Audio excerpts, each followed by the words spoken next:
So, good day, Mr. Namar with you today. Let's continue class with IMC Krems University.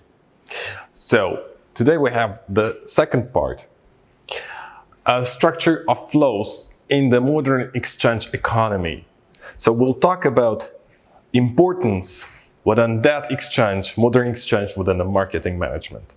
So, as you see, at the middle point, there is the government markets. Between them, we have a resource markets, intermediary, consumer, and manufacturer markets. So there are four main markets that is making the structure. So let's take an example, government and consumer markets. So here we go, the exchange of the services and taxes.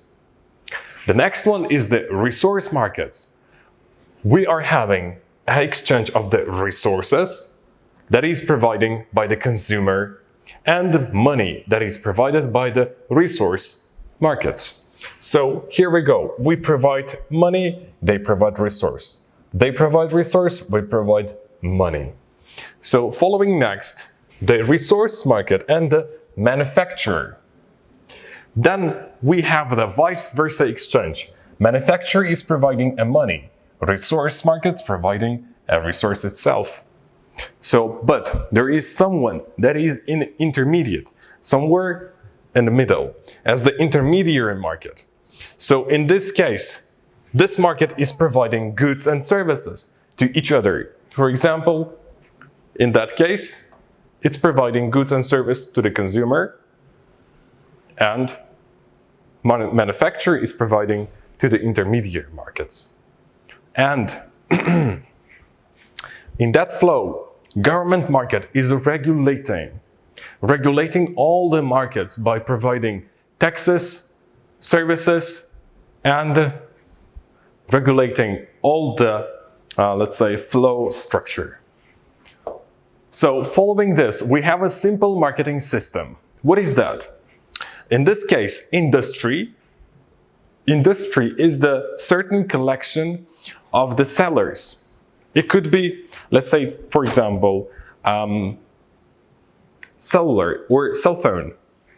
It could be the Apple, it could be the Samsung, the LG, the Xiaomi, and so on.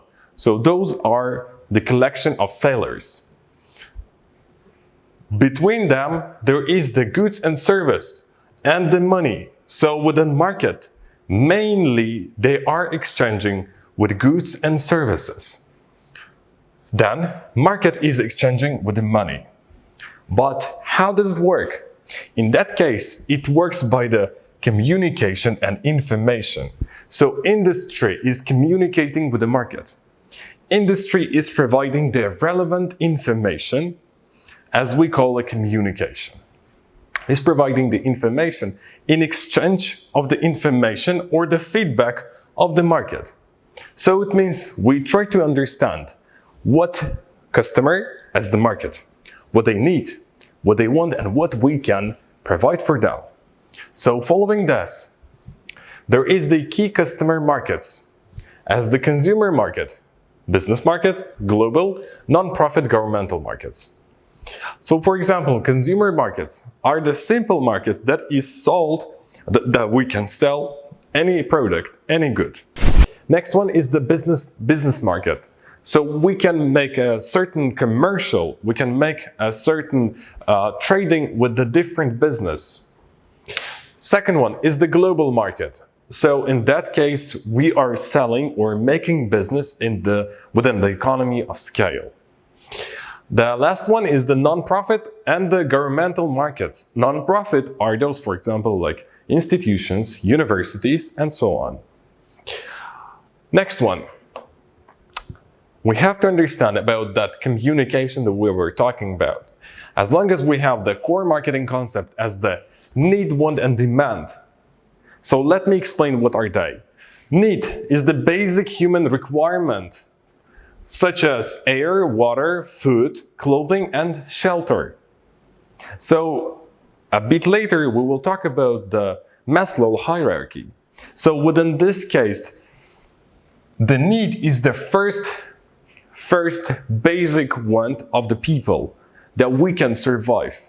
Without this, we cannot imagine our life.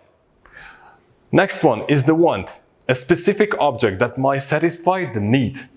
So, for example, within this case, we can choose the water to drink. We can choose the food to eat. We can choose the clothing to wear. So, the stated need. Stated need, it's something, let's take an example, car. When you have a stated need, it means you want to have an expensive, non-expensive car. When your need is real, so it means you are expecting something just for operation. You want a car for the operation to do your daily basic things. Unstated things, so it means, for example, you want to have something additional to your car. It could be the GPS model or something like that.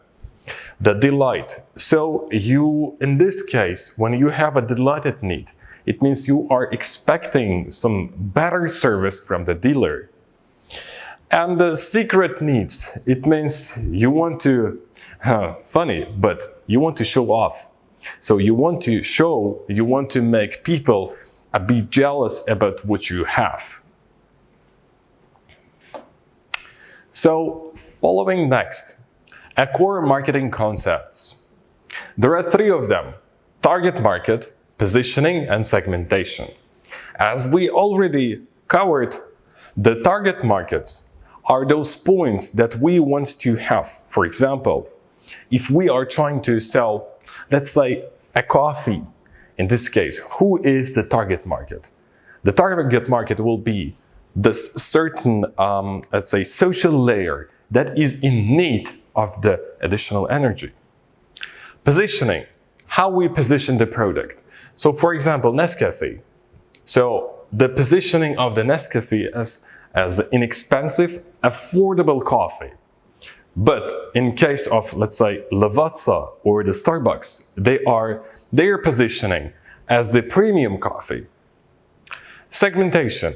So in this case, segmentation is dividing a social layer into the different segments. So at this part, we have to know the core marketing concept as the value proposition. So value proposition is the set of benefits that satisfies those needs. So what does it mean? Within the value proposition, we are providing those benefits for people, for those customers that we are trying to target to satisfy what they need. So offerings, a combination products, services, information, and experience. So in this case, we offer a certain combination to get into the target market. And the last one here is the brands, an offering from the known source. So whenever we go to the market, we have this certain, let's say, shelf, but we need to buy something.